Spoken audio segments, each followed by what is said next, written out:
Normally, I would make a joke about our minds being blown here, but I don't even think that's possible at this point anymore. And I mean that in the absolutely best way possible. Greetings, fellow Vita fans. This is James with PS Vita at 2 AM, coming at you once again with another exciting video. And if you're new here and love everything PlayStation Vita, don't forget to subscribe. Believe it or not, things are just getting even more and more better for just the PlayStation community in general. In fact, truth be told, I'm a bit late on this, but I was so distracted by all of the great things happening with the PS Vita store that I kind of overlooked this update here. That, along with the fact that I was just too busy partying in the back with all my root beer and waifu pillows, which I want to share with you all today.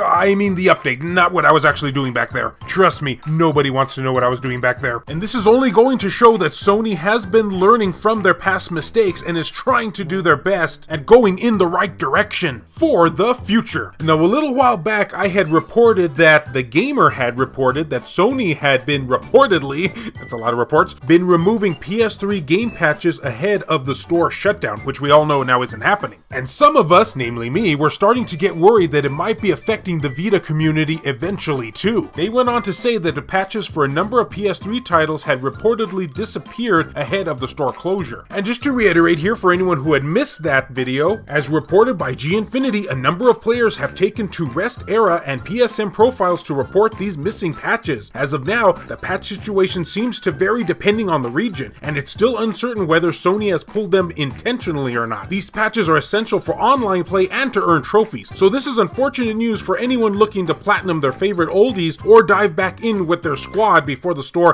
officially shuts down. Well, a lot of things have changed in that time frame. Not only is the PS3 and PS Vita store completely safe now, and they will be remaining up for the foreseeable future, but we got an update to this whole PS3 patch fiasco. I can't believe it either. I just thought it was going to be what it was, and that was going to be it. Just had to learn to deal with it. See? And people are always wondering just why I'm always running to my waifu pillows. But that's not the case. We have some new info regarding it, and this comes directly from PSN profiles. And I believe the user that had reported on this from the beginning through this thread. This is what they had to say. Some of PS3's video games don't get a patch, and the patch is essential to play DLC, online mode, and earn trophies. Unavailable patch at the boot of the game. Unavailable patch by manual control, aka the triangle button, to check for updates. The following is a list of games that I have tested myself or suggested by the community, and this got a lot of buzz, especially with those that are still playing the PS3, but the thread has since been updated, aka in internet talk, it's been edited, and this is what it had to say. It seems that Sony has considered the video games in the list and is gradually releasing patches for each of them. However, some of them are still not possible to download, and I think it will take a few more days. Thank you, Sony, for listening to us, and thank you for the community for supporting this thread. And I only have one thing to say here. What is going on? They are actually in the process of fixing it? So it seems like Sony has heard the cries from a lot of the PS3 users out there, and they're going to be fixing those patches. Now, from what I'm hearing, at least this is through the grapevine and all, and through people in the forums, because I just can't help but satisfy my addiction of spying on people over the internet, it's so much fun, is that not all of them are going to be able to be restored, but they're thinking around roughly half of them, maybe even possibly more by the time you're seeing this video. And I will have this thread linked in the description of this topic, so, for anyone that wants to read up further on it, you can go through all of the discussions. Now, from what I'm also hearing here is that these patches being removed weren't entirely Sony's fault. It was due, in fact, to the high traffic and high number of people that were trying to download all of these patches, not just from the PS3, but also, from the PS Vita as well, when we were all in a panic due to the store supposedly closing. Not sure how true this is or not, but I guess the most important rule here is that, well, Sony is fixing their error. And if this does in fact being the case, then, well...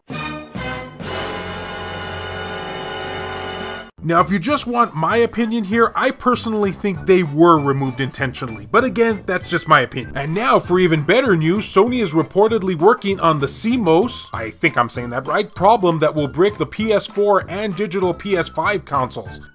Yeah. So with all this going on, it got me to thinking here. Do you guys think that maybe there might be a chance that Sony might be turning over a new leaf when it comes to game preservation and backwards compatibility? I would play the dun-dun music again, again, but I've already played it 2 times already in this video, so I don't think you guys want to hear it again. I mean, it is true that they did reverse their decision due to the tremendous backlash they were receiving about closing down the stores. I mean, it was super obvious just from their blog post alone. Who do you think you're fooling there, Jim? Even still, Jim Ryan himself did say that they've been noticing how many gamers out there are still passionate about playing these older titles. And I'm sure the extensive revenue that they were receiving both from the PS3 and PS Vita stores during the panic, but I digress. And let us not forget that they literally apologized and admitted that they were wrong. That's not something Sony does very often. I don't necessarily think we'll ever truly see a PlayStation Vita 2 from Sony anytime soon. I could see, though, us being able to play our Vita games somehow through the PS5. And I'm not talking about some sort of weird adapter or anything like that. I can't see them doing anything in that vein, but maybe offering PS Vita games through the PS5 store digitally, that would be pretty cool now. For example, picture this now. Anybody in the past who has purchased PS Vita digital titles on the PS Vita store could re-download them on the PS5 store and play them naturally that way, with higher quality visuals and all. The exact same way that the PS TV does, except just way more popular with scalpers. Even if it wasn't directly through the cartridges, even if they just went the whole digital route, hey, it would still be something. I realize, of course, this wouldn't be possible for every Vita game due to the Vita's special functionalities and all, but I could see them doing it with a lot of them, and this would be a great way at not only bringing them into a new generation, but hey, just being able to preserve them in general. Then again, we could even possibly see them via a new patent that Sony does, except not for that weird recent PS5 one.